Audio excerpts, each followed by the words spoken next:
Okay guys, I'm going to tell you how to find an apartment here in Bangkok. It's really simple, it's really straightforward. You just have to do a little bit of the legwork yourself.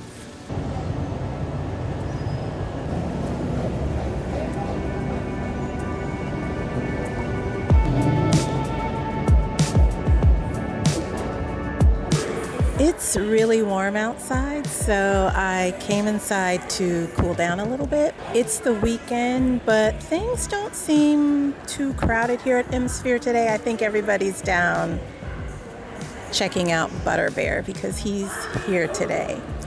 So, finding an apartment in Bangkok. The first thing you want to do is familiarize yourself with the layout of central Bangkok. You want to look at the BTS map, that's the above ground train. You want to look at the MRT map, that's the underground train, and you really want to spend a lot of time looking at Google Maps. You just want to familiarize yourself with the different stops in central Bangkok on each of those lines and kind of know what's going on around each stop. What malls are at each stop. If we look at the light green line, the Sukhumvit line, a lot of Westerners live along that line anywhere from Chitlom, Siam, Chitlom, all the way down to Udom Suk. There are lots of stations along that line, and depending where you are along that line is going to affect the cost of your rental likely. The closer you are to the center, the more expensive your rental is likely going to be. Likewise, the further away from the center you are, you're more likely to find more rental bargains. We actually stayed in the An Nut area when we came back from Da Nang.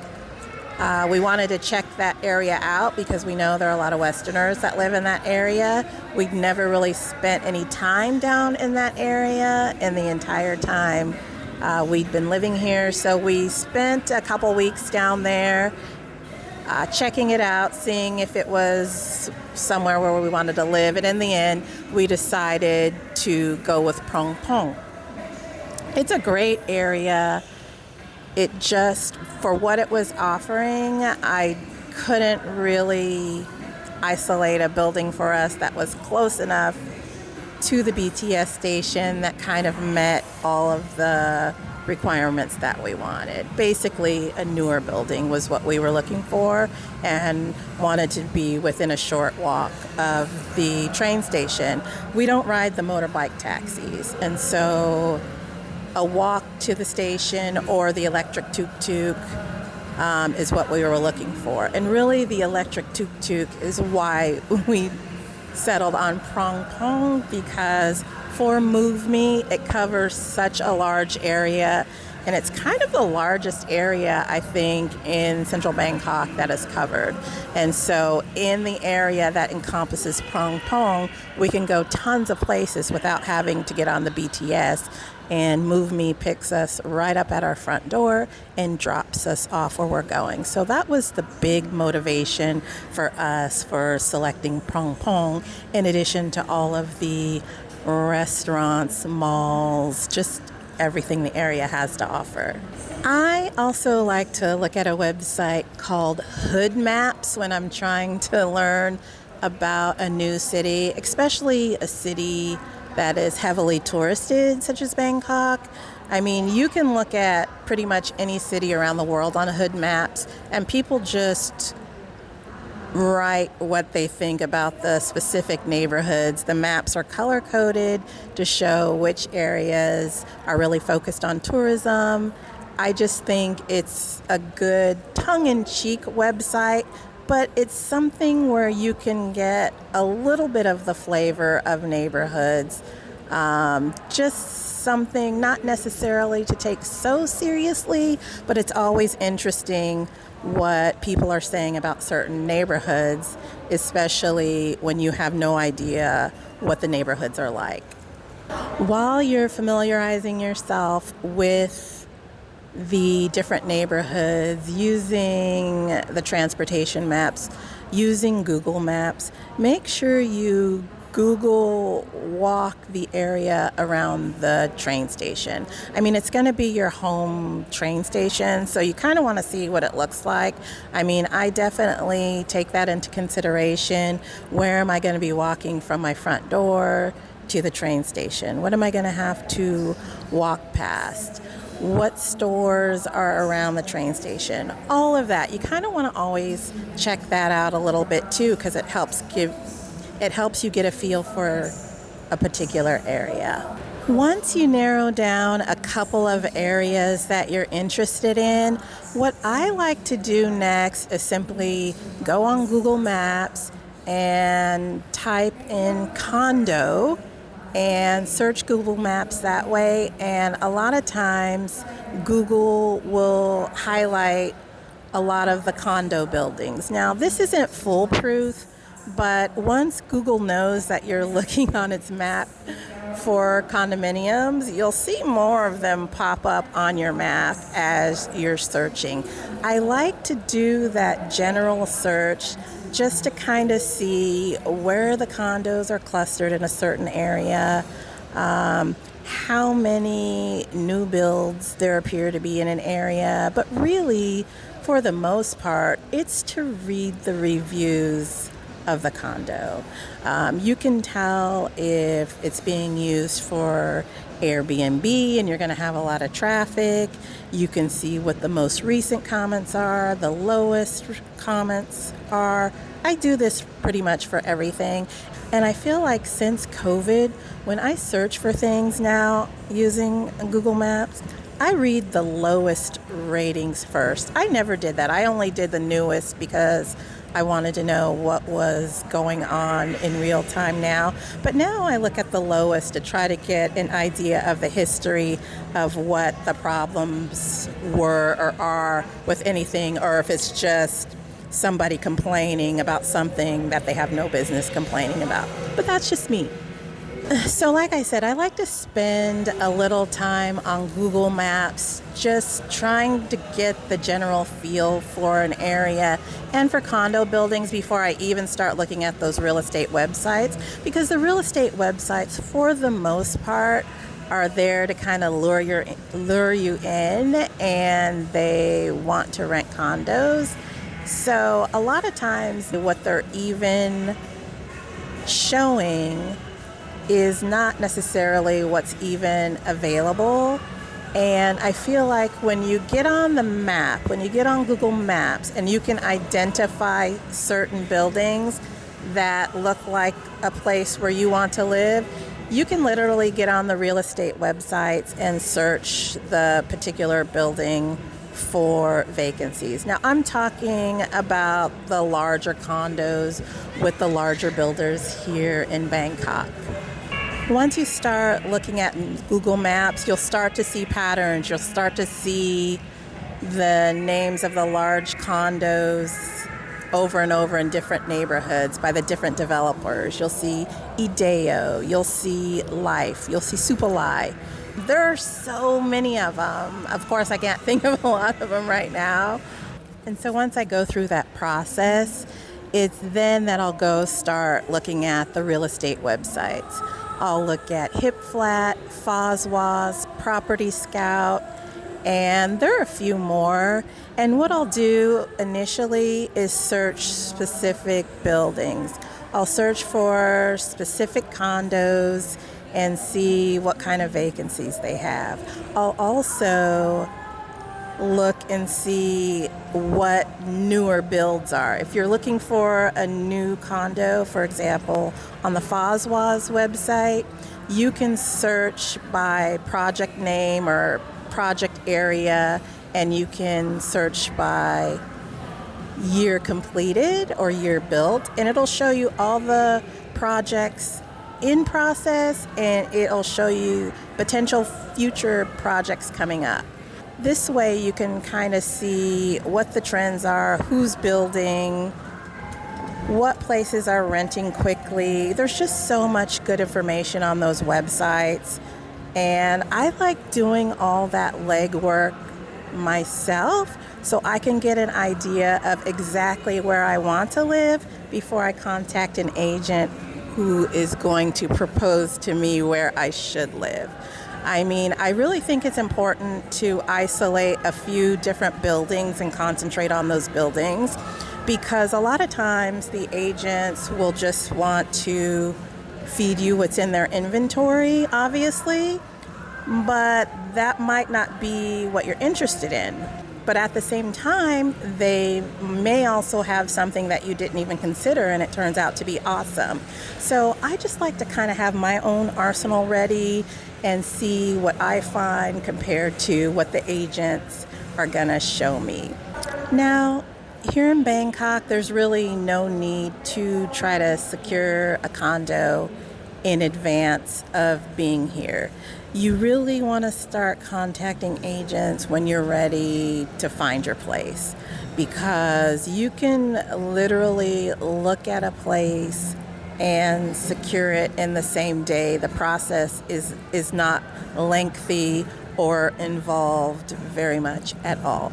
So you really want to be ready to act, and you really do not want to rent a condo here without seeing it in person first. There's just no need to do that. The inventory here, there's so many available condos, there's just no reason to rent sight unseen. When we arrived in Bangkok a couple of years ago, we booked ourselves a hotel for 6 nights. I thought we could recover from our jet lag and find an apartment and move in with a 6-night hotel stay, and we were able to do exactly that. So once we were on the scene here in Bangkok, I sent in a couple inquiries on those real estate websites. I literally filled out the form and said, hey, I was interested in this apartment or this condo, and I just waited to see who would contact me back. Now, I think I filled out maybe 3 inquiries and I got 1 response. And the person who responded actually turned out to be really cool. He became our agent and he found us a great apartment.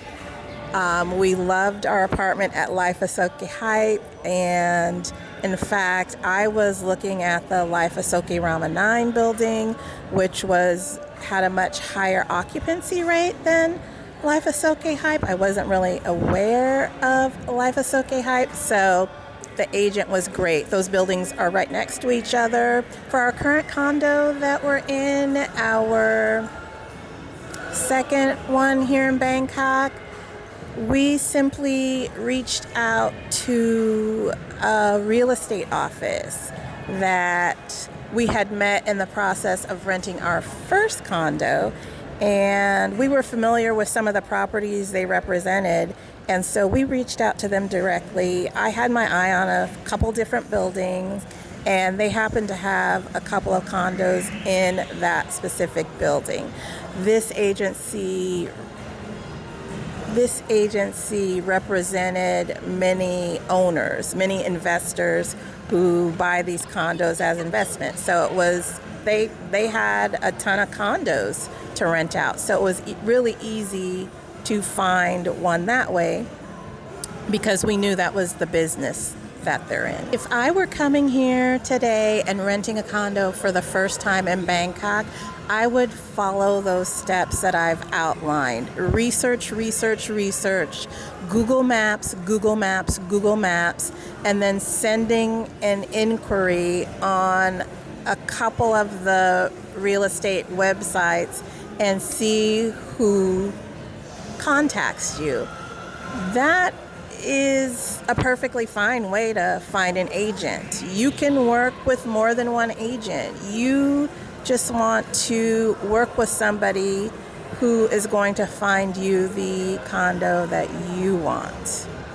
I don't have an agent recommendation for you, unfortunately, because I reached out to our agent to ask him, hey, what if I, gave people your contact info who are looking for apartments? And he said, Kirsten, honestly, I am so busy, I can't even really take on any new clients.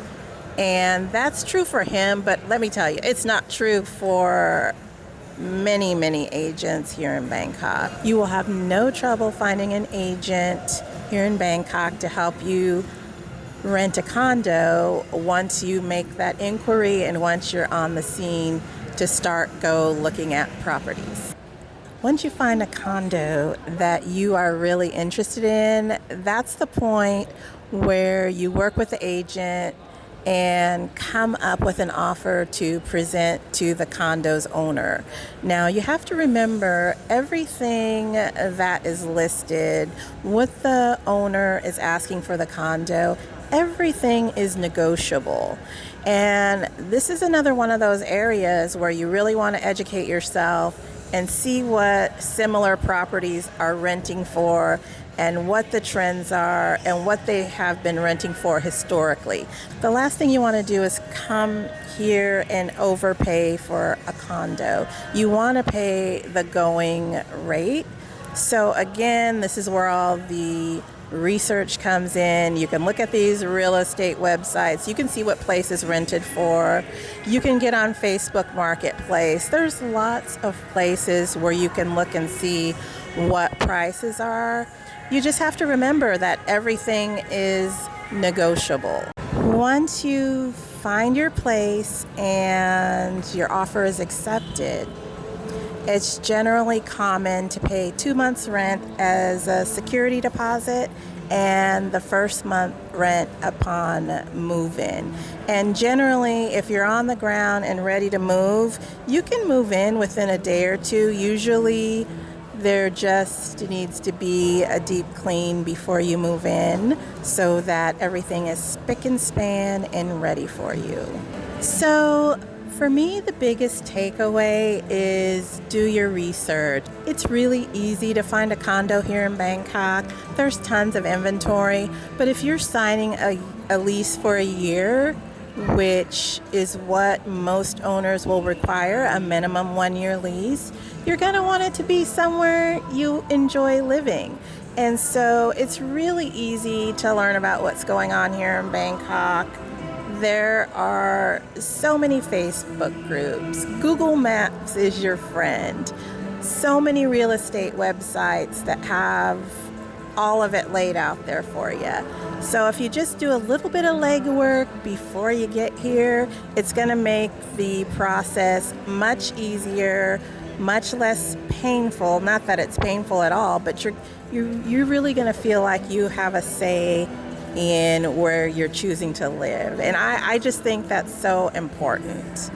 So let me know what you think about this video. I hope you found it helpful, and I'm interested to hear your comments. As always, I appreciate you watching, and I look forward to seeing you in the next video.